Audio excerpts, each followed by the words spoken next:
Have you ever been in a place in your life where you felt like everything is just working against you and feeling like you would just get to that moment where you feel like, maybe I'm just destined for nothing?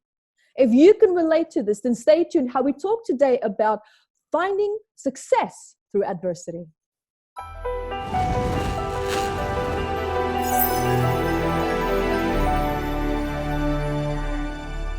Hello, everyone, and welcome to Rapid Growth Radio. Here with me, Evette Rose, and I'm so excited about today's topic, which is going to be so beneficial for you, regardless of where you are at in your life today, because this is something that everyone can relate to. And today we're going to be talking a little bit about how to achieve success through adversity. And I am so excited to have Arsenio here with me. And what's interesting and so special about this connection, you're going to love this, is that we just met by pure chance. This is an Instagram friendship that turned into a virtual friendship. And he inspired me so much when we talked first time. And I thought, wow, there is something so special about you that I want to share with the world. So first of all, before we do that, welcome. Thank you for being here. Absolutely. Thank you as always. It was a pleasure already bringing you on. And here I am, and I love being interviewed so much because I can just go into that flow. So I'm excited about this. Thank you so much for having me on, Evette. Fantastic. So, you know, and the cool part about the way that we connected is that there was so much that I was able to relate to you, you know, especially when we started talking about during, you know, when you were talking to me about my childhood and you were relating to so much that I was talking about. I'm thinking, wow, this is something that we all struggle about, but, you know, we don't always all talk about our hardships. We always try to talk about, you know, how great our life is and how great things are. And so we don't always give focus. We don't always give attention to the pain points. And so it was so great for me to talk to you and to really hear, wow, there's someone that I feel is a bit of a mirror to me where, you know, it's hard to be in a place where you feel so stuck and you just feel so unresourceful. You don't know what to do. You don't know what the next step is going to be. You don't even know what kind of advice you should ask for. And forget about actually even asking advice, because even within that, you have to be, because in order to ask for advice, you have to be in the mind frame of looking for a solution. And when you feel so down and when you feel so depressed that, you know, especially when things don't work out, because I notice that is a reflection of who I am. It's a reflection of my competence. It's a reflection of my capacity, which was a mistake, because I realized that it was just that place of stuckness. And what I heard is that you also found yourself in very similar moments, very similar times, but you know, yours was very unique. But first, you know, because your life is going really well. It's going super amazing. You're soaring. I'm so excited. Exactly.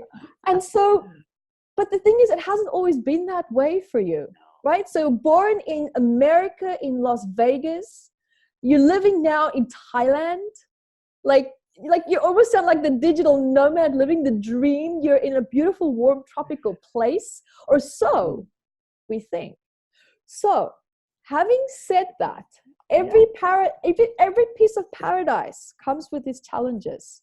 Yeah. And so what I want to talk to you about, a little bit about today, is just getting a bit of feel for you, right? So you were born in Las Vegas. You were born in America.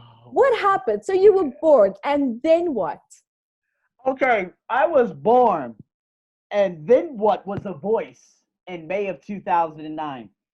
And this voice came at about 12:30 a.m. I don't know if it was a voice or was it my subconscious that was speaking to me. Right. I know it sounds crazy. I know, but it was a cue. It was the awakening of that intuition. And it said, travel. And I'm like, travel? And of course, during that day, the previous day, I was going to buy a moped, right? So I could get around. But I didn't have my license. I didn't have this. And then I was like, Mom, let's go. And then that night I had the voice and it said, travel. I said, well, I don't want to travel in America. He's like, no, you got to travel outside. Right. So then it was like a question, answer. And at that time, the year before, because of my desire to meet people from Japan, and I've always had this desire since I was a child, I've always wanted to go to Japan. And I had one Japanese friend that visited me the year before. She came from Kyoto, had a layover in LAX, and then came to Las Vegas and visited me for 8 days. That plane ticket was $2,000 round trip. And this was during the whole financial crisis. But she came to visit me. Wow. And I remember making a promise to her. There was one night she fell to her knees. She collapsed. She cried. And she said, I'm never going to see you again. I said, I'm going to see you. And I didn't know. I was like, yeah, right, Arsenio. You don't have a passport. You ain't got money. You have nothing, okay? Don't even go there with any of that ridiculousness. Right. But then I had that voice. So I hurry up, emailed her. I said, hey, you're in Australia going to Macquarie University. I would love to go out there and visit you. She was absolutely beside herself. I went on Be Australia, up and coming startup airline, which is now known as Virgin Australia. And I said, okay, $700 round trip ticket from Los Angeles to Sydney. Boom, booked it. And I booked it without consulting my family, because my family, they were more in the, I didn't know at the time, but they're like, misery, I'm company. So I remember, there was a brunch the next day, and my brother was like, man, what the hell you go to Australia for? Man, what the hell? I said, hey, I'm following what my intuition had told me. Right. And when I went to Australia for those 11 days, I came back to America. I came back to Las Vegas. I said, this life is no longer enough for me. And that was the beginning of a new me. So there was a beginning of a new you. Now I have to ask the question, what is it in your life that made you feel like this is not working for me anymore? What is it that you felt that you had enough of? Because we all have that something in our life, and I'm sure everyone here can relate, that you do it over and over and over again, but we sometimes fail to listen to when we've hit that boundary, that threshold to move on. And we try to move on beyond that, trying to make it work, but then we're trying to make something work that's not meant to work anymore. How did you recognize that? Because that's such a clear, realization for you. But how I really want to jump a little bit more into that. I want to pick it apart just a little bit more. Beginning of that year, I love that you said that. Right? So it's so coincidental that you said that. I'm like, oh, here we go. Let's talk about it. So I had a girlfriend. Oh, okay. This girlfriend, oh my God, she was a mess. But you know what? I didn't know what relationships were. I was a little boy. I was a sucker for love. It was my first love. This was 12 years ago. Okay. And so at this time, I'm over here trying to work something that is completely broken. I don't see a future. There's no future. There's no this, but I'm clinging on. So then I let her into my life. She destroyed all the friendships just to get back at me, because there was a separation during the summer. Right. And I'm over here doing this. I'm over here raking up the credit card to buy her things for Christmas. It just wasn't enough for her. And at the beginning of January, she just let me go. I still remember I tried getting her back like I was a crybaby puppy, like a puppy, at the Starbucks with my roses. And she said, I'm sorry, I have to let you go. I said, oh God, no, why? You know what I mean? And at that time,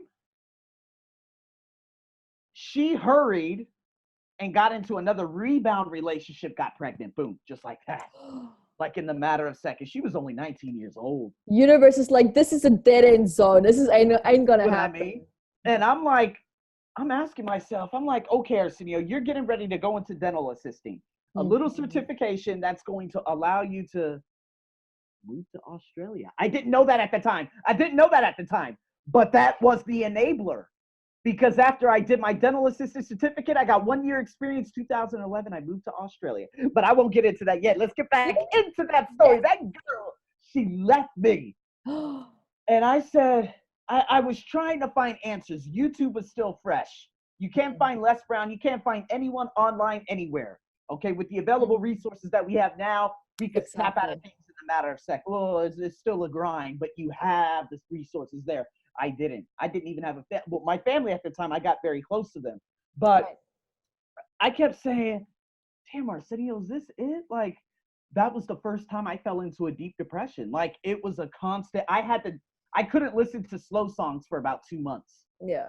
But then there was a concoction of different individuals that enter my life. Okay, Robert. Okay, Terrence. Okay, Unita, Chandre, and a couple of other individuals. These people, they gave me that mental, mental food, right? They were able to get me out of that, get me out of my rut.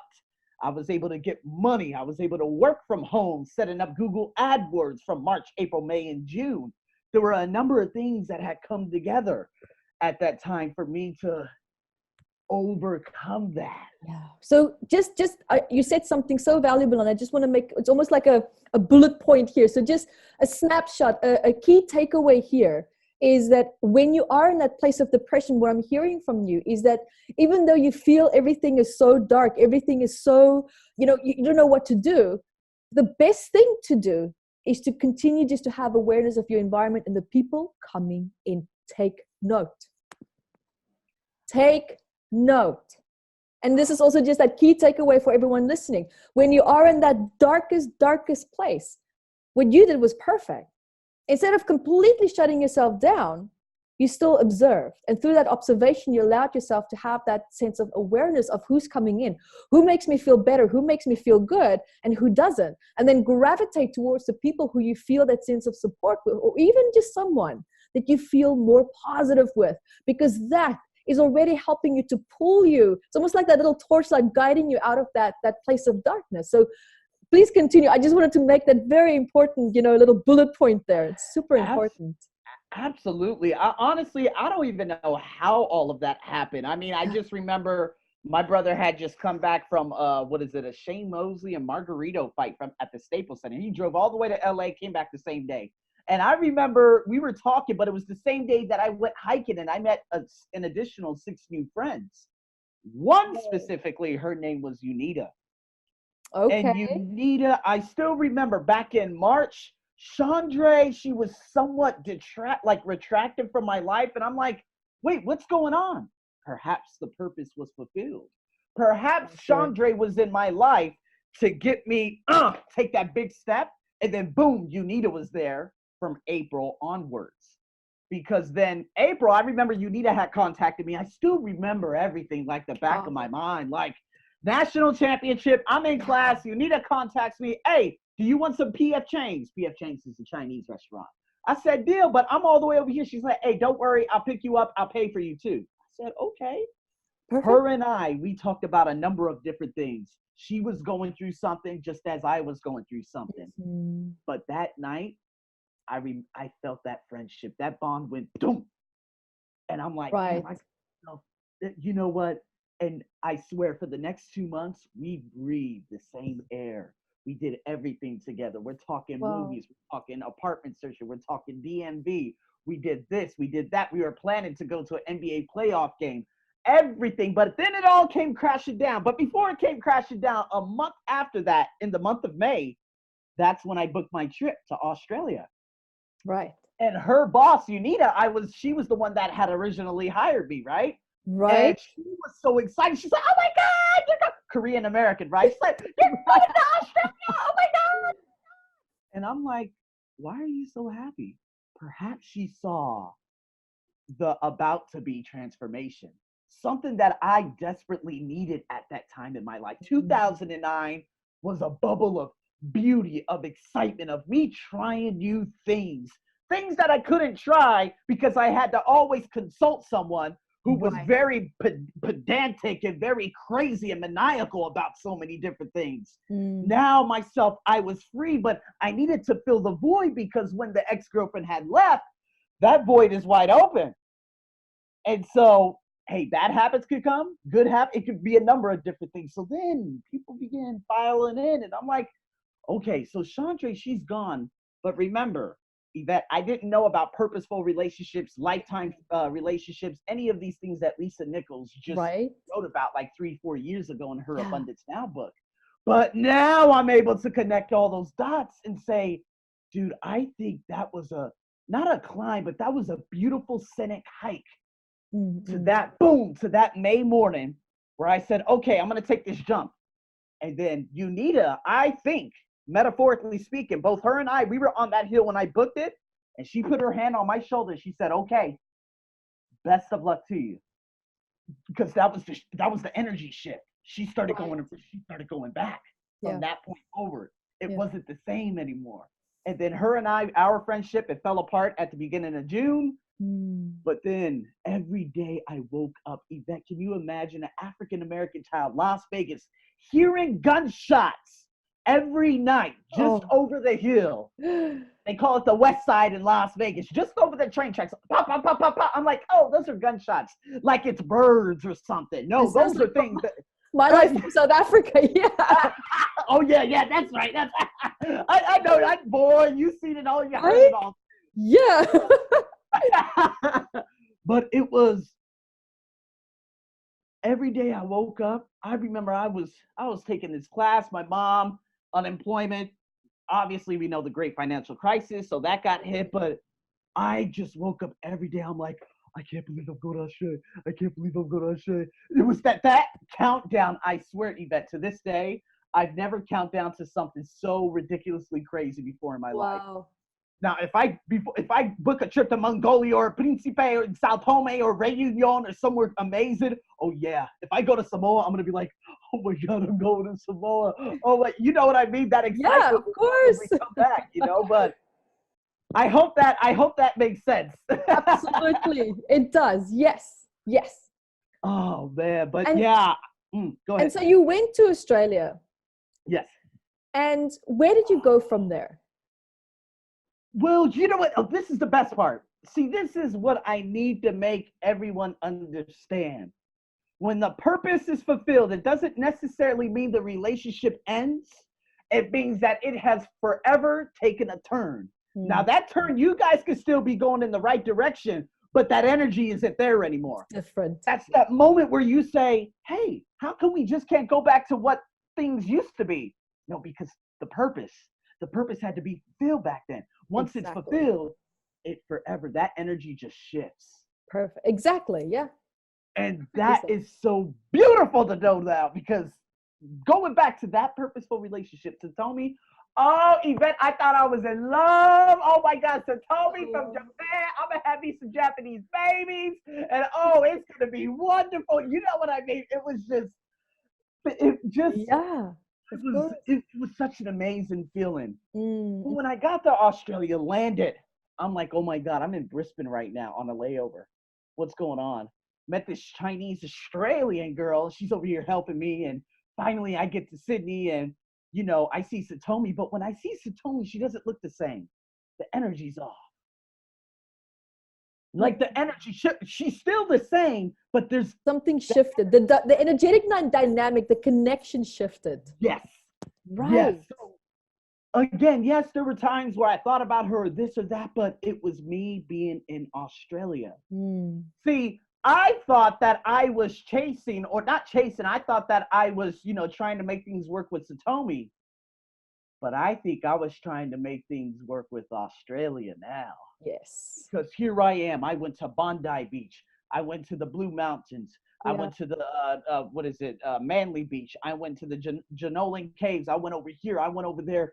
This is one of the most magnificently, most beautiful, astonishing countries. Like Sydney alone blows away all states, all cities in America by 1,000 miles. I mean, it's not even close. To be in an environment like that with Avalon, Palm Beach up there, you got, you know, EY over here. Oh my God, just thinking about it gives me goosebumps, because I didn't feel that when I lived there. But let's go back to it. Now, by the time I went back, I swear, Evette, I was crying. I was crying like a baby. I believe you. I landed, I felt like something was missing inside of me. And I'm like, I just don't like, because, and it was still it was a very exciting year, because I went into a dental assistant program and I met some amazing human beings. We're out here, we're doing this with each other, we're breathing each other's same air, but it's still here, man. Australia had become my mainframe. So then 2010, I had a friend in Melbourne, and I'm like, okay, Arsenio, I'm not going to use her per se because I have to book everything, but she's the person that's there. But let me get there to see if I want to move there. Do I Got want to it. move to Australia? So before you continue with that, what I want to also take from what you've explained so far is, like creating success through adversity is the first step. What I'm hearing is recognizing that when you are in that place of darkness, to be open and receptive to who it is that's in your environment. Because the next step, the next shift, the next door could be coming in. But if you don't allow yourself to be open to that, then you're not going to be able to receive that opportunity. Mm-hmm. Secondly, what I'm hearing as well, what you're saying so far, is that recognizing the moment when a dynamic has shifted, to let go of trying to change it back to the way that it was, because the fact that it changed, change is meant to happen. Guys, change is part of our evolution. We need to change. It's part of our, ability and our capacity to mentally, spiritually, physically to grow. And if we don't embrace change, then we're never going to have that space and place to grow and to transform and to become bigger and better and greater version of ourselves. And so what I'm hearing as well here with you, Arsenio, is that you also had to recognize when to allow, right? When to allow something. Yes. Oh, sorry. So sorry. Oh, yeah. I just came back. Okay. You're back. It's okay. I ruined the flow. I'm so sorry. Okay. That's continue. All right. No, I can plug back into the grid. No problem. Okay, perfect. So what happened is that you basically accepted change. Instead of, here's what I'm hearing with you. You don't fight change. You accept change. Yes. But through the part of you that actually allowed yourself to accept the change was to recognize that things are different. However, to recognize that it's different for a reason. It's not different because something is wrong.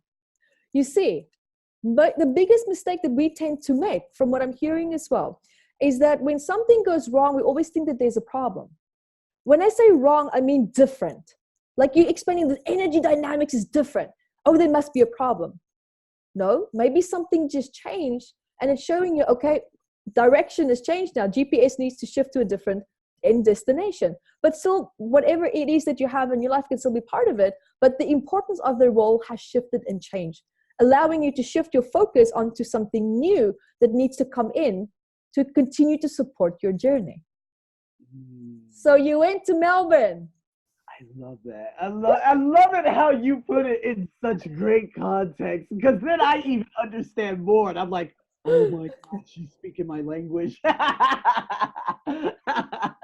So now, because I want to get to where you went to Melbourne to where you are now, because there's some intenseness there that I really want to dig into. Oh yeah, baby. See, this is when it gets up, because that was the boring part. To let you know, that's one of the boring part. Okay. Craziness right now. So Melbourne, it wasn't so much Melbourne. The last dull year I ever had in my life was 2010, 10 years ago. Because other than Melbourne, I was a slave working in a dental assistant office in Las Vegas being mistreated by dentists. But let's go back to Melbourne. Melbourne. When I landed there was a girl I had met, I can't remember where, but it was on some kind of Facebook group at the time. We were speaking about Euro, because it was Euro 2008. And she's from Indonesia, living in Australia. I'm like, hey, Sandra, I want to come out there and visit. She's like, yeah. I'm like, okay. And she's like, I'm going to hook you up with some friends. I'm a little bit busy, but I'm going to hook you up with some friends. So I'm like, okay. So I land. She picks me up at the airport. I have my hotel near a place called St. Kilda. And so I meet a whole bunch of friends. I lived there as well, actually. Oh, is that right? You lived out there? You St. Kilda. Oh, my God, man. These are good times. I'm telling you. It's amazing, isn't it? Small world. I know. So Sandra, she literally kind of dropped me off. Other than those 2 days, like 2 out of the 7 days I was there, she dropped me off. However, I built up a very good friendship with a girl by the name of Romishka. Romishka's from Mauritius. She's from Mauritius. So Mauritius is not too far off from South Africa. I know. Right? Yeah. So on that same day that we met, the day that I flew in, okay, I met Mika Romishka, right? I met Eric. Eric and we have become amazing friends. He was amazing. He was amazing. Then I met Beatrice. First time I saw Beatrice, I was like, oh, are you from India? And Sandra was like, hey, don't say that. You're going to make her mad. no, they're all from Mauritius. I'm like, well, she kind of look Indian. Don't say that. And I'm like, oh, sorry. So nonetheless, it was Deeper, no deeper. yeah. I was just like throwing salt. You know what I mean? So nonetheless, that trip, went to the Great Ocean Road, had a hell of a road trip. Melbourne, honestly, I didn't feel, it was nothing like Sydney. It was nothing like Sydney. Like, Sydney was it. I knew that that's where I had to go, but I said, you know what? Let me start off in Melbourne. But how, Arsenio? Okay, I've already committed. I was walking on St. Kilda Beach, felt the feeling. Arsenio, you're going to move here next year. I said, okay. How? I don't know. We'll figure it out. And so I went back home, started working as a dental assistant. Beatrice and I, we became very, very close. Mm-hmm. There was another girl from Mauritius, but she was like Mauritian Chinese, which is very interesting, who I liked, but she wasn't really feeling me. So I'm like, went to Beatrice, and Beatrice was the one that made me commit to myself not to give up. Wow. Now, Beatrice, she doesn't know this. I kind of knew that her and I would never work for a number of reasons. Like, I'm happy, she's sad. I'm outgoing, she's not. Everything was opposite. You know what I mean? Okay. There's no offense to her. That's just who she is. You know, she's a chef. She was a chef too. But luckily she's married now, so I'm happy for her. But at least your food would have been good. Yeah, exactly. Boy, she could cook, boy. She was good. She was real good. She was real good. You know what I'm saying? Hey, but anyways, yeah. What was it? Beatrice and I had an online relationship from about September 2010 to leading up to my departure to Australia in May of 2011. Now, just scooting back a little bit, when I landed back from Melbourne, I looked at my mom. I said, Mom, I'm going to move to Australia. I saw her eyes get watery. She was smiling in happiness, but she was burning inside because she was being a mama. Yeah, exactly. So that's going to be a very interesting story coming up very shortly. Okay. So when we kept that relationship, there were some hard times. There were times where I'm like, man, forget it. I'm not going to go to Australia because she doesn't want this. But we worked everything out, and I'm grateful we did. Right. So leading up to that departure, man, it was nerve-wracking. But to be honest with you, Evette, like, for that last year, I felt like I needed to leave Las Vegas so bad. Like, I was bored out of my mind. I was bored. I've never felt boredom. No stimulation there, yeah. Nothing. Like, it was on a scale like I wanted to freak out. I'm like, what am I doing with my life? Like, all I'm doing is watching European football and talking to a bunch of has-beens at this place. What am I doing? This is horrible. So finally, in 2011, I shot off, landed in Melbourne. It was the craziest situations ever. I don't know where you want me to go with this, but I'll let you go from there to digest some things. Yes. So, apart now from Melbourne, you went from Melbourne and you continued your journey. What happened after that? I was there for 3 months. Things didn't work out. All good. Went to Sydney. Worked as a dental temp in Sydney, and I met some amazing people. I met some wonderful people from a lot of different backgrounds. I worked with some amazing dentists from Indian backgrounds, Russian backgrounds, wonderful Kiwis, you know, the folks from New Zealand, and but I wasn't really living out there. This was one of the biggest problems. I didn't immerse myself in who I was when I was in Australia. Right. This was one of the biggest issues. Like, I was so worried about what other people may be thinking about me. I was standing a particular way. I spoke a particular way. I kept saying, why don't women like me here? Like, when I first came here, but I did have an opportunity, but that was back in Melbourne. But I was like, man, I came all the way out here for what? You know, I thought these people would accept me in this because I didn't accept myself. Right. So when I left Australia, that 1 year, I was there on a working holiday visa. I had that urge, just like I had that urge in Las Vegas to leave. And when I booked that ticket at the beginning of the year, I said, before I go back, Arsenio, where do you want to travel? Don't just go back to America. No. Where do you want to travel? I said, man, I want to go somewhere in Asia. Okay, where? Vietnam. No, I'm kind of scared because of what had happened about 30 years ago. Okay, where else would you like to go? Well, I found some things about Thailand. Oh, Thailand. Okay. Which is where you're now. Yeah, exactly. Got So it. now you can see the connection. So then, Right. when my visa had finished, I came here to Thailand, layover in Taiwan, came to Bangkok, hated it. Like, I was really scared of these people. Like, I didn't know Right. anything. But again, Bangkok 8 years ago wasn't so much of a safe place. You would have people Okay. accost you and ask you for sexual services, crazy stuff in the heart of Bangkok. Okay. Now it's fantastic. Okay. But before, it wasn't the greatest place. But nonetheless, I went to Phuket, and I remember, Evette, we were going up a hill. There was this Australian guy who I had met at a bar who owned a bar. We were going up this hill, turquoise waters down below, lush Oh, green wow. vegetation everywhere, clouds running through the hills. And I said right then and there, I said, I must come to Asia. And then for those 2 days, I went to Japan for 7 hours, went to Hawaii. A couple of other things that happened. I met wonderful Japanese nurses and I couldn't speak to them because they spoke only Japanese. And then I said, you know what? I need to learn more languages. And so I started studying Japanese, self-study. But when I landed back in America, I saw how miserable my family was. So now this is the shift. 1 year, Australia, living alone, 10 days traveling, come back. I'm at the peak.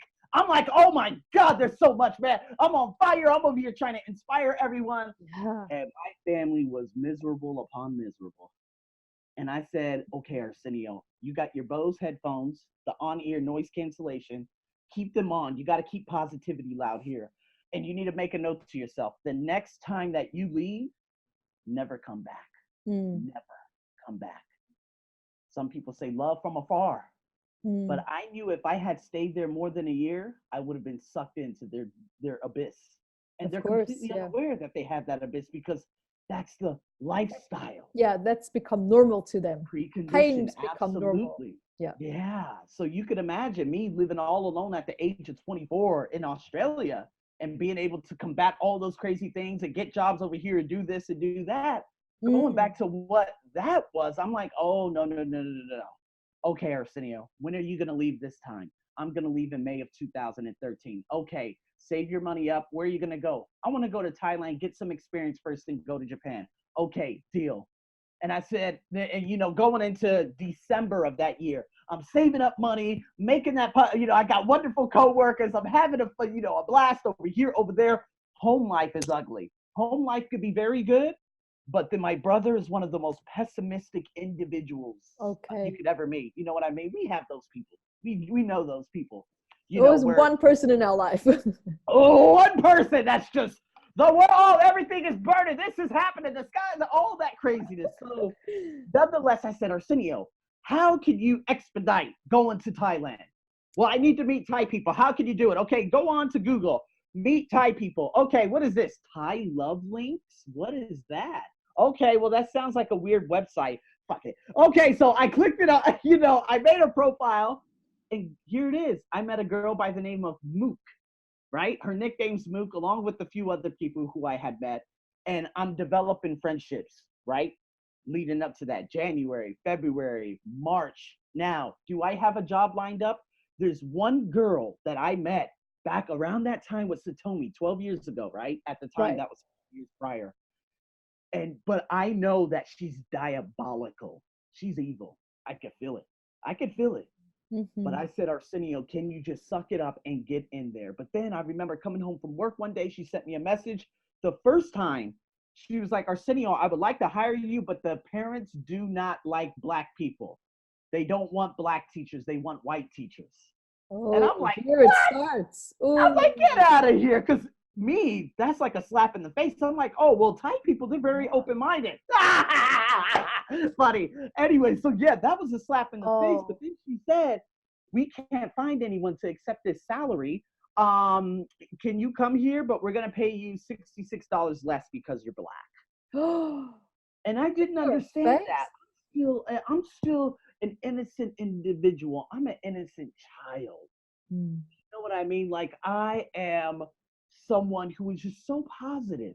And so I said, fuck it, Arsenio, you get in there and then you could go after other opportunities. You get your ass in there and you fight. That's what Carl Brashear, the first African-American Navy diver, Right. In the United States military. That's what his father said to him. You get in there and you fight.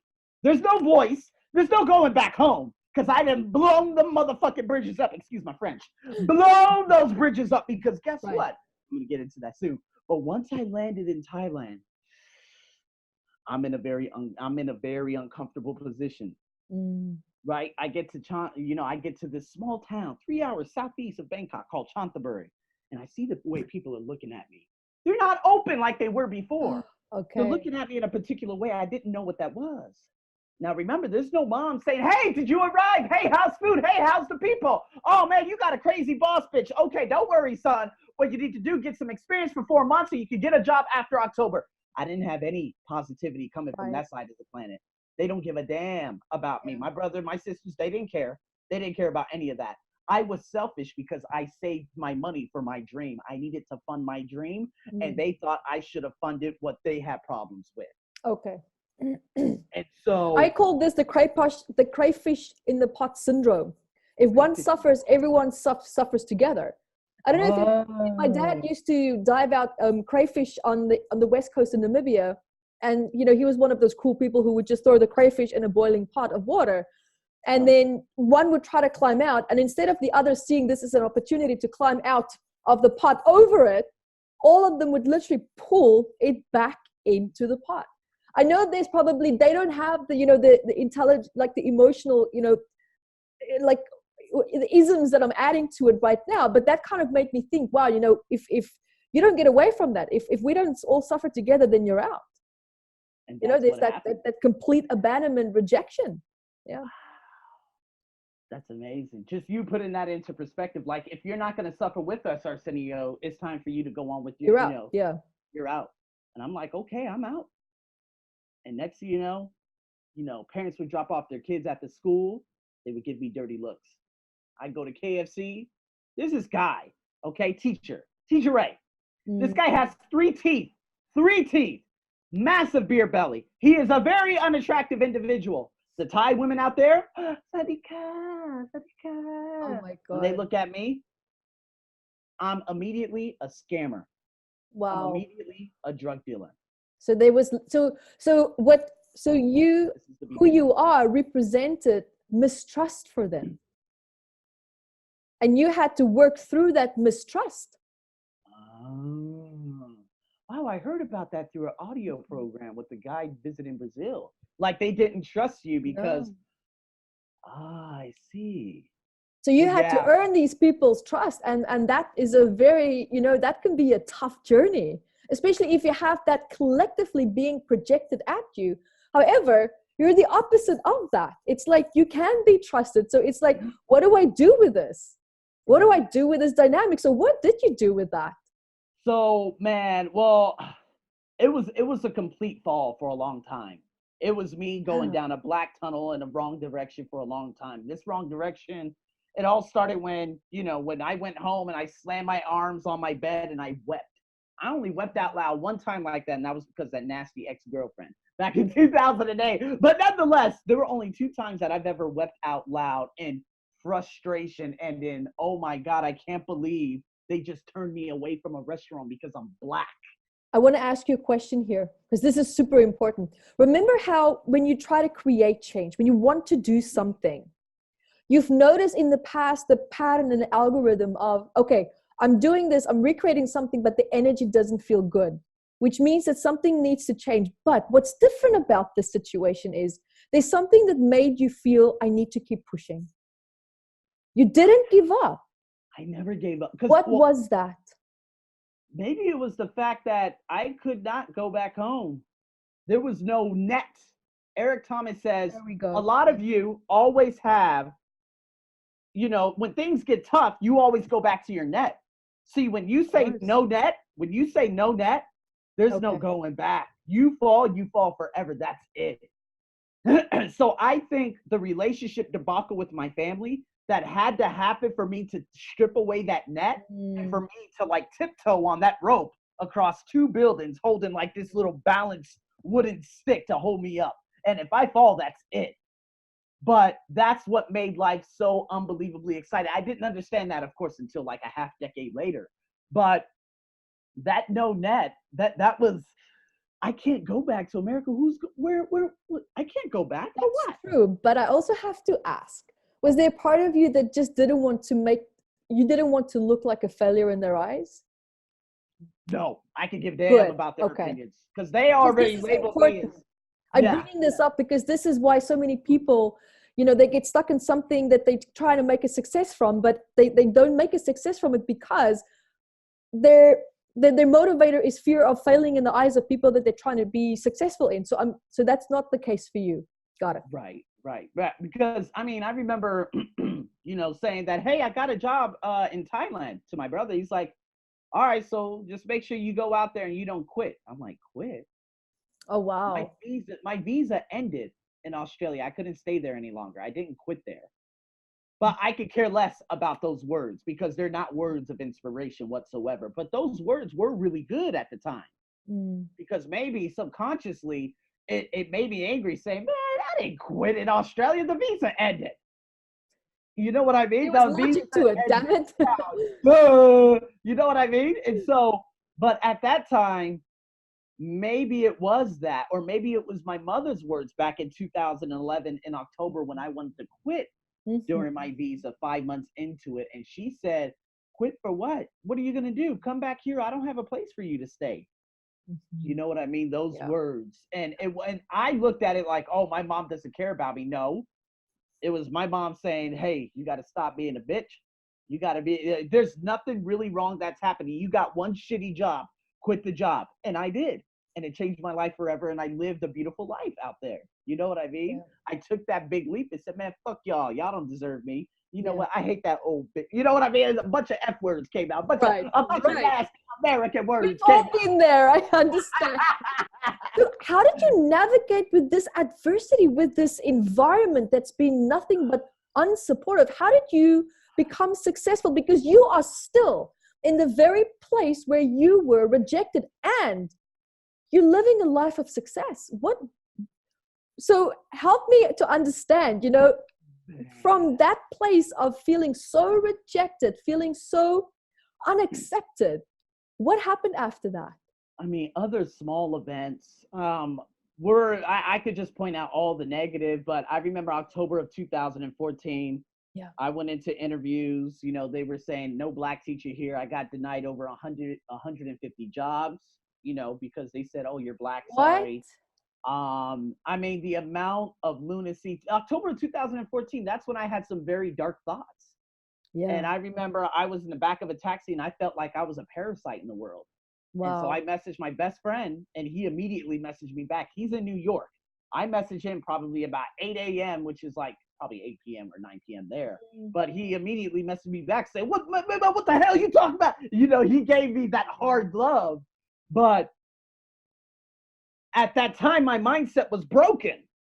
And because my mindset was broken, regardless of the jobs that came into my life, they came into my life when I had a broken mindset. I'm making emphasis on this because that language center job, I realized, okay, Arsenio, you learn about this. Okay, the more you learn, the more you earn. Okay, do this. Okay, do that. Okay, do this. Okay, do that. 2015, fast forward into it. I'm going to skip some things. But again, a lot of dark, a lot of ugly. The boss lady was like, no, don't send a black teacher there. We understand this whole black thing, right? But this was on the outskirts of Bangkok. And in 2015, I remember I had death threats. I remember women were saying, ew, black man, low class, pimp. I'm going to get dangerous people to kick your face in. Black people look like they stink. Black people are dirty. I'm telling you that it was like almost like China. Like you hear these reports come out of China very, very frequently.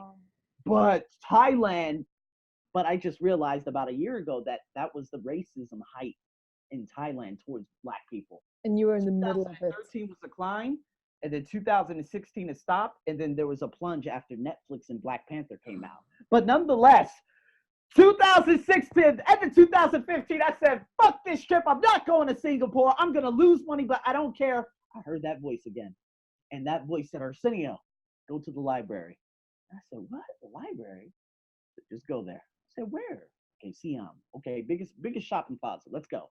Went down there, went into the personal development section. Remember, I had Bob Proctor, Les Brown a little bit, and a couple of other people in my ears. I started learning about these people online. And then I go into this aisle, personal development, personal improvement, and there it is, a big book, which is right there. And it said Napoleon Hill's Law of Success. And I said, okay. And then right next to it, Paulo Coelho's The Alchemy. And I said, okay, let me pick these two up. That was the beginning of change. Wow. I had to reprogram. I had to unlearn and relearn again. That victimhood did not go away until just last October. Wow. I had that awakening. To shake it off. Yeah. Yeah. It takes a while to shake it off because, again, Evette, when you're constantly seeing 50-year-old men who are white, Anglo in complexion, walking with these young women from 20 to 30 years old, you kind of look at yourself and say, fuck me. That's like the biggest slap in the face. Like, what's wrong with me? With this big pig, mammoth, whatever he is, look at me. What's wrong with me? You know what I mean? You would question yourself over and over. And I'm going to be honest with you. That's why when we did our last podcast and you said, you're doing this to get after these people, I felt that when I first started my personal development podcast. I felt like I needed something to prove to Thai women. Right. Who am I trying to prove to? This has nothing to do with America, my family. Absolutely not. Got nothing to prove to them. It's Thai women. I wanted to get back and say, yeah, look at me. Look at me. That's right. God damn it. You're over here saying you guys don't want to talk about the pedophiles and the sex offenders and all that. I would go on these journeys for 3 years. Right. You know, these mental journeys of just going cyclical, just saying, oh, this, that. So you can hear that at the beginning of my podcast, those rants, those podcasts that come up probably every 1 to 2 weeks about things that I had endured. The women who walk by me and close their nose because they're afraid that I stink. You know, the women who grab their purse and look at me and go like this. You know, the children who walk in there and say, oh, we're scared of you because you're black. The people who would call me a Negro, and even worse, the one with the ER at the end in their language.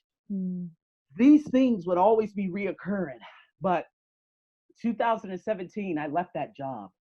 I needed to leave that job because I got that job with that broken mindset. And because I got that job with that broken mindset, I believe that it curtailed, that environment around me was just toxic no matter what. Absolutely. There was nothing else that I could do because it was a reflection of how you felt, and it will keep reinforcing that. That's exactly what had happened for 3 years. And you know what's interesting? I want to throw it in here. What I noticed, I think also what kept you so long in. I know we're running out of time. We're almost there. We're almost in the home run. You're okay. That you're used to to be accepted more so than being rejected. So meaning you're used to being accepted. Yeah. And here you're coming to Thailand, and you were rejected from all angles. And I can't help but feel, maybe, I'm not saying it is, but maybe deep down, rejection became your motivator for success. Is that good or bad though? Once you heal the need for approval, then it becomes, then that need for acceptance disperses. And the way that you create and achieve your success then becomes healthy. But the reason also why you suffered so much, why it was so dark, is because you tried to achieve success through proving yourself to your environment, right? So you combating and fighting rejection, that became your motivator. Every rejection that you felt was like, I'm going to do this as hard as it is, because you are a warrior. For you, you can handle dark times. You actually can. You have the capacity to do that. And I think what gave you that constant spark to keep you moving, just like the moment when you get stuck, it's like a new rejection comes in. Okay, I feel that, I have to keep going. Instead of giving up, you kept going. So in that sense, I think that could actually be a positive, because that got you to where you are now. And now you realize that I don't care if you reject me anymore. You've graduated from that. Now it's done. Now you can enjoy the success that you felt that you couldn't have. Wow. I love the way you put it into perspective, because I just wanted to share that out loud, because I was thinking when I was partying, I'm like, I want to share that because, maybe anyone else watching, listen and look at your life and observe what is your motivator for success. Because what that motivator is, you are going to continue to create more of that. Wow. And you're right. But okay, so maybe in 2000, because 2017, I wouldn't say it still bothers me, but having that guy with the big mole on his face, 7,000 years old, saying, I don't think you're good enough. I don't think you could do this. All these preconceived notions, I realized that he was actually saying, you are the best. You're better than me. Yeah, exactly. I'm not good enough. Yeah. Stay here. Yeah, you cannot stay here anymore. Yeah. Because there's so much more out there for you. That's what he was saying. He wasn't saying all that other BS. No, he was saying that you're way better. You don't deserve to be here with us old folks. We're here on wife tourist visas. The wife tourists, literally. You know what I mean? Wow. You got to go out. And so I took that leap of faith. I moved here into this condo, scared as hell, 2017. I said, Arsenio, do you think you gonna be able to get a job? All those, all that mainframe that said, oh, they ain't gonna hire black people, no black people, no black people. That mainframe, you could imagine being denied so many jobs. Am I gonna be able to find another job? And so honestly, 2018 was definitely the most exciting year of my life. It was amazing. And I started my ESL podcast, which is now probably number one. It's got to be number one because it's ridiculously crazy. You know what I mean? So I started listening to Gary Vee, crushing it. Okay, Stephen Covey's 7 Habits of High. I'm over here talking about it. I'm becoming these books. I'm doing this. I'm doing connections. I met Luke, who I ended up bringing on Motivational Mentors. We created Motivational Mentors for a while.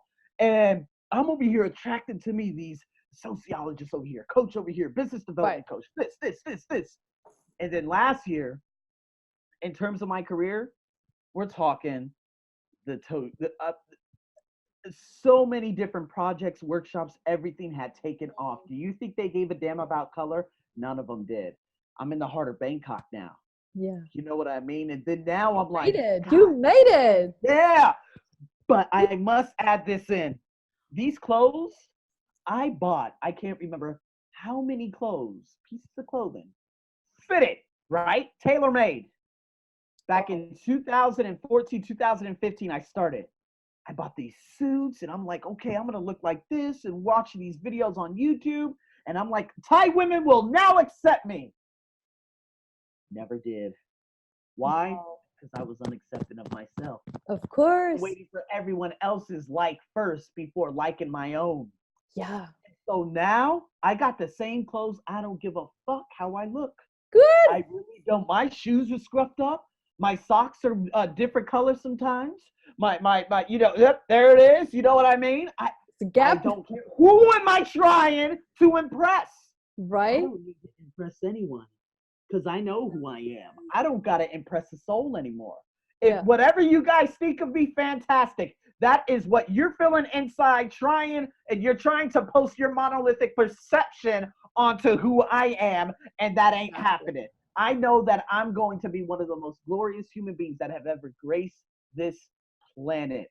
And what I've done and how I've helped people is what probably 100,000 people put together have not done yet in their lifetime. You know what I mean? I pack a powerful punch for change, but I don't focus on the circle of concern. I focus on that influence, who I really am. And so the key takeaway from what I heard you also say just now is learning to have personal boundaries with yourself, meaning learning to understand where's that fine line of behaviors that you're going to accept or what are you going to reject. Like in terms of... you just said, I don't care what you think of me anymore. Yes. That is a boundary. That is actually having a boundary and recognizing now what you are going to accept and not accept anymore as well, because that was a blurred line for you in the past. Yeah.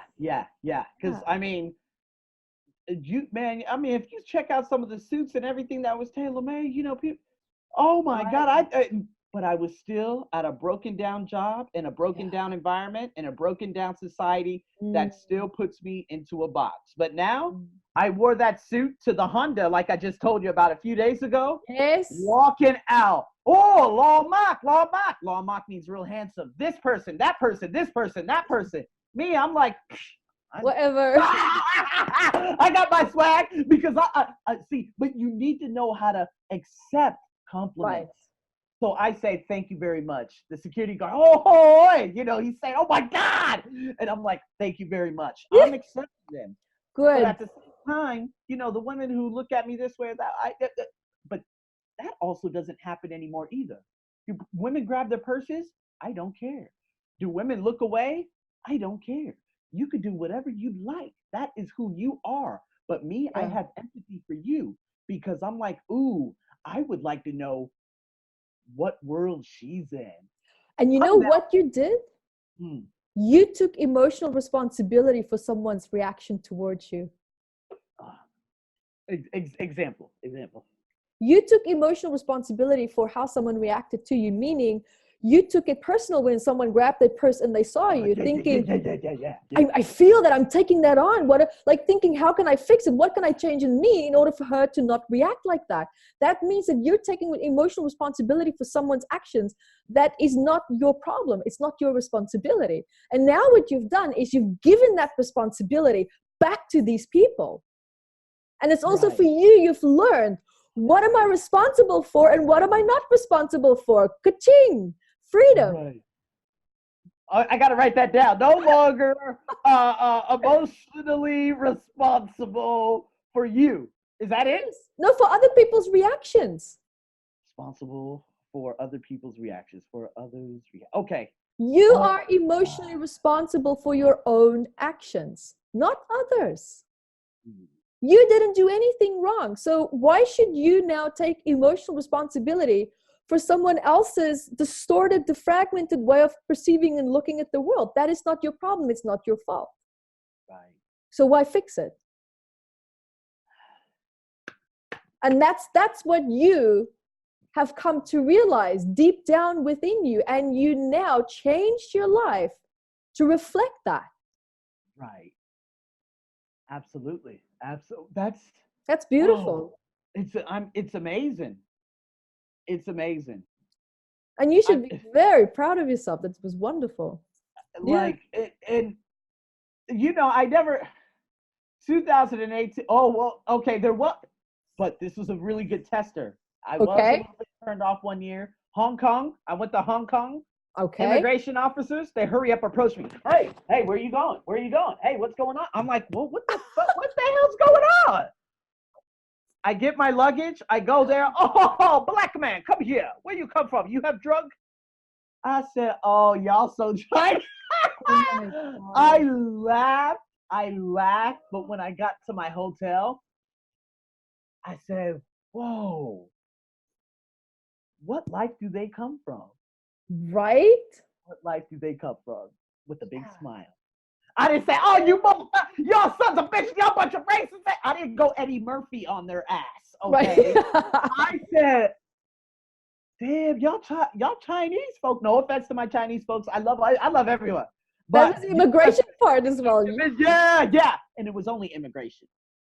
It was only immigration. It wasn't just random people coming up to me. The hotel, I did leave them a shitty review because I walked into the hotel. He said, we don't have any more rooms. I said, motherfucker, I booked. What the hell is wrong with you? Yeah, I left him a Google review, a booking. Oh, it was ugly. It was ugly. So sad. It's sad to know these things happen. But you know what? It's not about me. I don't take it personal. They don't say, Arsenio, fuck you. Excuse my French. No, it's okay. You don't like your personality. You suck. No. They said, we don't like black people. I said, I'm cappuccino. Now, if you got problems with cappuccino people, you could probably sit down and have a discussion. But in no way I'm going to try to sway you and dictate you and make you believe that cappuccino people are food. Yeah. Now, we taste good. Okay, so that's one thing. You're missing out on something. You know what I mean? Like, I am no longer black. Do not project any of that bullshit. Yeah. Yeah. And those were some amazing awakenings that I have had over probably even the last 4 months. I don't call myself black anymore. Another takeaway here is that you also realize that I'm worthy of being referred to in a way that I choose to. Instead of people picking what your identity is, you choose your own identity and you communicate that. And I think that is healthy. I think that is good. You don't have to become or be something because someone else projects that onto you, because that's their judgment, which is based on their own traumatized views and perspectives of the world, which is completely not in alignment clearly with yours. And it's okay to express that there's a correction that needs to be made. So you've also learned how to communicate, how you need your environment to respond to you, especially when it starts to become past that fine line of becoming abusive. Right. You've started to recognize that now, instead of just accepting it. You're not passive in that anymore. You're now proactive. Right. Wow. Because the beauty of what I'm seeing with you also that happened is that, you know, there's a fine line with boundaries, and we tend to correct boundaries when we're really upset. Well, that's damage control. It's too late. Now you're dealing with damage. You're not dealing with an actual boundary correction. So what you've learned is to start to understand that fine line of when you start to feel emotional or mental or physical discomfort, and recognizing that, and then immediately taking action, instead of waiting until you are in that place of pain before you take action. I see. And that's recognizing, firstly, your self-worth. It's recognizing that you're worthy of having boundaries. And it's recognizing now, I don't have a fear of expressing and communicating my limitations. Right. Wow, that's amazing. I just love how you put it into words, because then I just realized, like, oh my God, yeah, that's me. Yeah, that's it. You know what I mean? We are both observers. Like if the seats were switched, you would have been, you would have seen it from that perspective as well. But life is different when you're inside of the problem. You see it from a different angle. You and I can both be in the same room, and you can stand in one corner and I can see in the other corner, and the people can say, well, there's a painting on the wall. Explain to us how you perceive this painting. Our perspective is going to be different because it's coming from different angles. Yeah. Right? We still see the same thing, but we interpret it differently. Right. Yeah. Yeah, that's beautiful. Oh, man. Wonderful. Yeah. What a pleasure to have you. I know I have to let you go. I don't want to, but I have to. So listen, tell our audience, where can they find you? Where can they learn more about you? Wow. So, where could you find me? Okay, so if you Google my name, Arsenio Buck, there are many different things. I'm not sure if you're into the whole English language learning realm, but the thing is, there's a lot of personal development in that too, because now America listens to my English podcast. So I'm like, whoa, you guys want to learn English? That's cool. And so I got my personal development, Instagram, The Arsenio Buck Show. If you type in The Arsenio Buck Show on Google, you'll find just about everything. Different types of content go out on different types of platform, but that would be a great navigator. Fantastic. And it was such a pleasure to have you, Arsenio. Thank you. And guys, also catch me on Instagram, Evette with a digit 1, Facebook, Metaphysical Anatomy, Finding Your Own Voice, and metaphysicalanatomy.com. And you and I, this is the start of something really awesome. This is our second interview together. We're going to keep rolling it. So the guys, there's more series coming up as well. So stay tuned. And is there anything that you want to leave our audience with? Oh my God. Do not accept the perceptions, the opinions, anything of anyone else. Your environment is predicated on what your perception of life is. You have a talisman every morning. You wake up in the morning. You could be positive, negative. You could be offense, defense. You could be proactive, or you could be reactive. There are so many different ways and once you make a decision, everything's based on a decision. Be held accountable. You're accountable for all your actions, and you must graduate from the University of Hard Knocks.